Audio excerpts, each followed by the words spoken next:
Did you know that CottageCutz has scene building dies?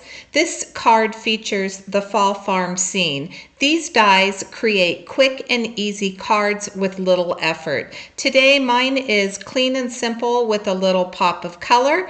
I want to welcome you to the CottageCutz YouTube channel. This is Marla with Mad About Cards and Crafts. Let's jump right into our products. I have 3 different CottageCutz dies here today. The first is Kitty with Daisies, fresh strawberry patch. I'll be using the bee and the strawberries and the butterfly. And then I have the fall farm scene. I am going to cut this out twice. The first time I cut it out, I do remove all of the negative pieces. The second time, as you're going to see in just a moment, I am going to leave all of those pieces in the die cut except for the apples. I'm going to replace those apples with some strawberries. So this is tip number 1. Just because you see those apples there doesn't mean that you need to keep those apples in the basket. Here I'm going to add a little bit of wet glue to the back of this. I have a 4 1/4 by 5 1/2 inch card panel that I'm going to lay over the top of this. This is a quick and easy way for you to get your scene onto your card panel. I'll use a spellbinder tool in one to remove any of the loose pieces, and easy peasy, just like that, I have all of the die cuts onto this card panel. Now again, I wasn't worried about those apples because, as you're going to see here in just a moment, I am going to snip those out. Now when I added my glue to the back of the panel, I made sure not to add any glue to the top of that barrel because that is going to leave me a little bit of slit once I cut these apples out for me to add my strawberries. So when you're looking at these dies, there are different ways that you can cut pieces away to change the way that the scene is composed. So as you can see, this has apples. I'm going to add strawberries, but on that little path, because it has kind of a visual effect that that barn is far away, I'm going to be able to add the larger kitty to the front, and the scale is going to work perfectly. Now I did use a larger card panel because I wanted to make sure that if I got anything crooked, I had plenty of space to trim this down, and that's exactly what I did. I've trimmed this card panel down, and now we're going to glue down anything that may not have stuck. Moving on to our cat. I am just going to color the cat today. All of the other elements have been colored off screen. I started with a W5, tried to go in with a W1. It was just a little bit too stark between those two colors, so I'm going to blend it out with a W3.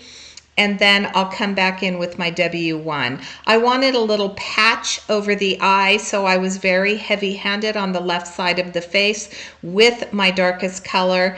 And then I'm going to do the same thing for the body of the cat. At the tip of the tail, I'm going to add that W5.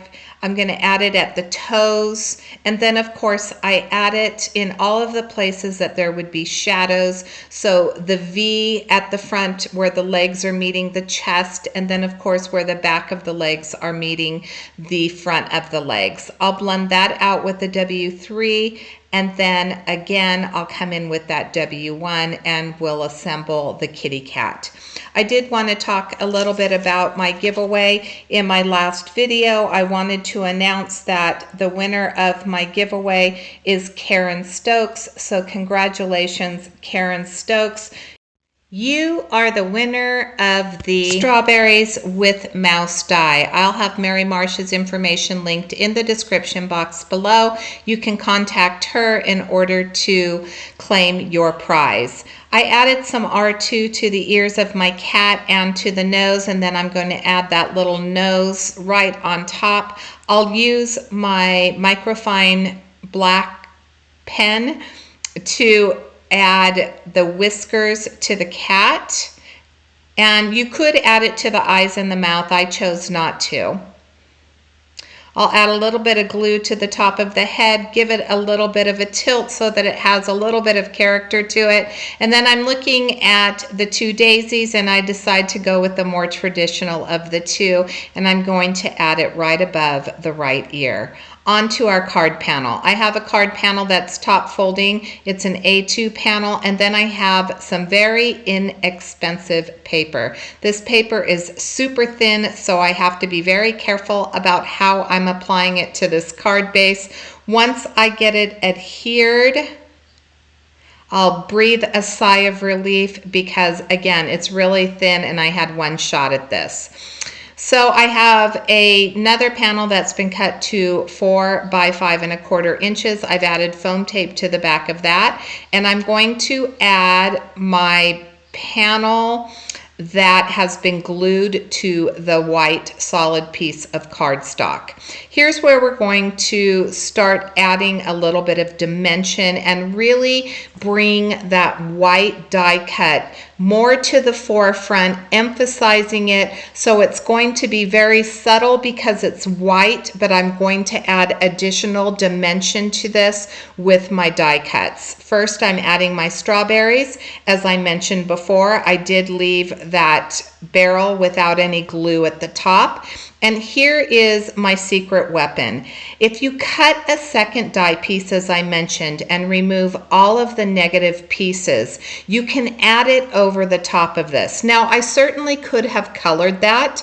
I could have colored this whole panel, but I wanted to leave it white, but I wanted it to have that bit of a pop. And so I cut this second one, and I'm going to add it over the top. And you can see immediately how that scene comes from being blended into the back of this card to really coming to the forefront. Now, you could add a second die cut. That would give it even more pop on the card, but I stuck with the one. There's a little apple at the bottom. You could have cut that out and not had it there. I chose to just color an extra strawberry and add that strawberry over the apple at the bottom of the barrel. I've added my cat to the right side of the card, and then I have these little flowers that I'm going to go ahead and add. I've colored them, as you can see, in pink and blue. Again, this is giving that little bit of pop against that white. Once I get these laid out, I'll figure out where I want my butterfly. I thought I wanted it low, but then when I placed my bee, it looked a little bit too uniform, so I'm going to add my butterfly up a little higher, and I'll add my bee a little bit lower right in front of that beautiful barn. This die, this background die, is perfect for fall cards as well. Instead of strawberries, you could have leaves, autumn leaves tucking out underneath. You could add leaves to the grassy portion where I've added the flowers. You could add snow to this scene and make it a winter card. So you could probably just add it over the area where it has the leaves for the tree. I'm going to center this onto my card panel. Actually, it's not quite center. I made it a little bit more towards the top because I am going to add my sentiment to the bottom. But first, I wanted to color in that sunshine. Once I got it down on paper, I thought, you know what? Based on my sentiment, my sun should be colored. So you could color this before you add your layer onto your card panel. I ended up, as an afterthought, adding that color. So obviously I had to add it after I had already glued it down. The sentiment reads, "You are the sunshine of my life." I stamped it onto a piece of white cardstock using black Memento Tuxedo Black ink. I'm going to add that to the bottom of this. And then, of course, you know, I want to add a little bit of detail with my gel pen. So I'm going to add some dots to the sun. I'm going to add some lines in different areas of my colored in critters and strawberries, and then I'm going to add some rosy cheeks using that R2. I'll add a little bit of detail again to the flowers, And that will complete my card for today. I want to thank you so much for joining me. If you like this video, please make sure to give it a big thumbs up. I'll see you in a couple weeks, and until next time, have a fabulous day. Thanks for watching.